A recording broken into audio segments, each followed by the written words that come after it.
She was a young girl enjoying the little moments of happiness with her young friends. As she held the daf and her friends along with her sang poetry of Jahiliyyah in the house of Nabi sallallahu alaihi wasallam. As this was going on, Prophet sallallahu alaihi wasallam, he entered the house saying, Assalamu alaikum wa rahmatullahi wa barakatuhu. And Aisha radiallahu anha, she responded. But the singing or the expression of happiness that was going on in the house of Nabi sallallahu alaihi wasallam did not stop. Then Prophet sallallahu alaihi wasallam, he went to the covered portion of his house and he covered himself with a cloak, with a cloth, with a blanket, and he faced the wall opposite to Aisha.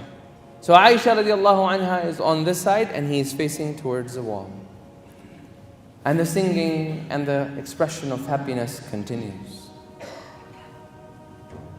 And it becomes loud enough that people in the masjid of Nabi sallallahu alaihi wasallam could hear the laughs and the sounds coming out of Prophet sallallahu alaihi wasallam's house. At this point, it became pretty obvious that Abu Bakr had to do something because it was his daughter. So he entered the house of Nabi sallallahu alaihi wasallam and he said, the sounds of Shaytaan in the house of Nabi sallallahu alaihi wasallam, i.e. singing is taking place in the house of Nabi sallallahu alaihi wasallam. At this moment, Prophet sallallahu alaihi wasallam, he uncovered his head and he looked at Abu Bakr and he said, Da'hum ya Aba Bakr. Leave them alone, Abu Bakr. فَإِنَّ هَذَا يَوْمُ الْعِيدِ. Today is the day of Eid. فَإِنَّ هَذَا يَوْمُ الْفَرَحِ. Today is the day of happiness. Today is the day of expressing happiness.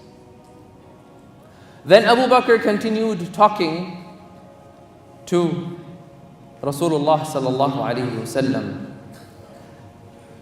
Aisha radiallahu anha continued what she was doing. But moments later, she winked at her friends saying, it's enough, we should stop. They packed up and they're gone.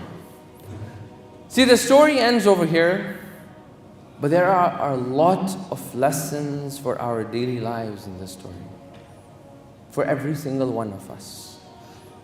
First and foremost,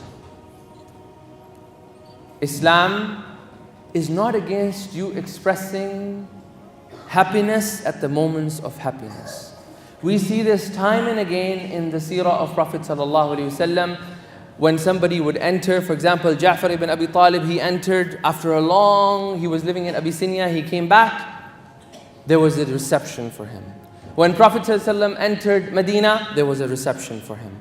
Moments of happiness, we are rather not commanded, but we are allowed and it is recommended to us to joyfully express our happiness, making sure that we do not transgress the boundaries of Allah subhanahu wa ta'ala. Where does it become a problem? When we forget Allah subhanahu wa ta'ala in the moments of happiness, for He was verily the one who put you in the happiness in the first place.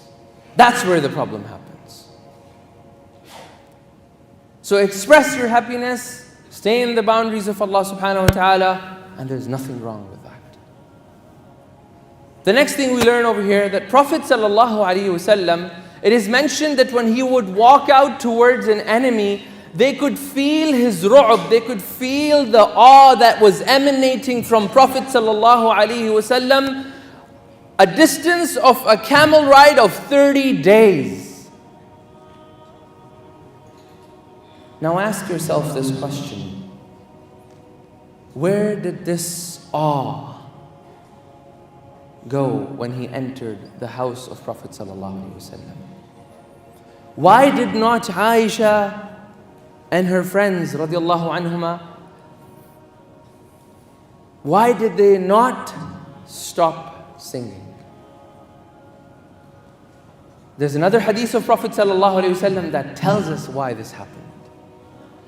Aisha radiallahu anha, long after the death of Prophet ﷺ, was asked, describe to us how Prophet ﷺ was in the house. And he said, كَانَ ضَحَّاكًا بَسَّامًا. She said, كَانَ ضَحَّاكًا بَسَّامًا.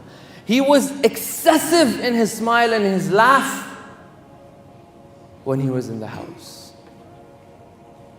How are we as men, including myself, when we come back from a long day of work? Are we that happiness that our families look look forward towards? Or are we this lion that the minute we enter, all the rats run away? Ask yourself these questions. Do your kids line up at the door waiting for Baba to come in? Are they eager to jump and hug you? Or do they not even say salam to you when you enter? You see, it's very easy to be a macho man. It's very easy to be this manly figure in the house. But most of the time, those same individuals, when you see them at work, they're extremely coward. They have no self-respect and dignity. You see, every one of you is here to work. Whatever your work is, do it with dignity, do it with honor. Do not let anybody disrespect you for whatever. And remember that your rizq is written and no one's going to take that away. And this usually happens because we're frustrated from work and we cannot take out our frustration on the people at work. And then when we come back home, guess what? It's my realm, it's my game, it's my house. And I'm going to do whatever it takes to get this frustration out. So next time when you enter your house, next time when you come back from work, remember these statements, these words of Aisha radiallahu anha, where she said, ضحاكًا. See that she didn't say ضحوكًا, she said ضحاكًا, a superlative degree. He was excessive in his smile and his laughs in the house. Another thing that you find over here is Prophet ﷺ, he entered and he recognized that the girls are doing something, but he had no interest in that. It was beyond his maturity level. So he didn't tell them, stop. That does not make sense at all. What are you guys doing? Allah did not send us for this. We have akhirah. He didn't say any of that. He understood that in every age, every person's maturity level is different. And oftentimes as parents, that's one of the biggest mistakes we make. We put that child at the maturity level that I want him to be at. And we fail to see where he's actually at. And then we treat him like that. How could you spill the glass of water? It's a 3-year-old kid. Right? This is the biggest problem we have, being able to deal with people with their level of intellect. Prophet ﷺ used to deal with people based on their intellect. The discussions that took place between Abu Bakr and Umar were different from the discussions that took place between Sahabis that came from the desert. Prophet ﷺ would acclimatize his language to the people coming from the desert so that they could understand him better. So one of the things we learned that Prophet ﷺ, he was not interested in that. So he turned his face away completely and gave total privacy to Aisha radiallahu anha, which leads us to another lesson. See, privacy, a lot of times we don't understand this concept. Every person needs their own space. Your small child that is with you needs his own space. Sometimes we don't realize why the child is acting like that. It's because he's unable to express that he needs his own space. Every one of us needs to be left alone. Remind yourself of the time when you were given a task by your manager and you stand there and he stands on your head. Did you finish? Did you finish? Did you finish? When will it be done? When are you going to finish it? It's 2 o'clock. You told me 2 o'clock. Is it done? And how annoying it is. Or for the sisters, imagine if your husband comes and stands in front of you in the kitchen. Is the food ready yet? You said 2 o'clock. Why is it not ready? When is it going to be ready? How long is it going to take? Similarly, children, young children, every individual at their space, they need their privacy. And as parents, as adults, as managers, as people that work in different fields, as a community, we need to understand that we all need some privacy. And Prophet ﷺ understood this 1500 years ago. Today they're talking about it in the sciences, and it's how important for the upbringing of the child, but we find the reminiscence of that in the actions of Nabi sallallahu alaihi wasallam. Another lesson that we learn in this story, and this is really interesting, and this is especially for the young couples or couples that have been married for 5-6 years, they're still having troubles. See, when Abu Bakr radiallahu anhu, he entered the house of Nabi sallallahu alaihi wasallam, he tried fixing something that he saw was wrong. So he thought, oh, what my daughter is doing does not befit the household of Prophet sallallahu alaihi wasallam. And Abu Bakr, the best man to walk on the face of this earth after Anbiya, after prophets. Obviously he had all the rights, so he entered, this is his daughter's house, and he tried interfering. What did Prophet sallallahu alaihi wasallam do? He stopped him right there. He didn't say, Qif, stop. He said, leave them alone, i.e. don't interfere. Da'hum, da'hunna ya Aba Bakr. Leave them, don't interfere with them. You see the lesson for us over here. Sometimes the sisters, with all their right intentions, they tell every little detail to their mother. And sometimes the brothers, with all their right intentions, tell every little detail taking place between the husband and wife to the parents, to his mother usually. And the mother is like, oh no, she's not respecting you. This is not how respect is. Look, this is the way I treated your dad. And on the other side is a similar story.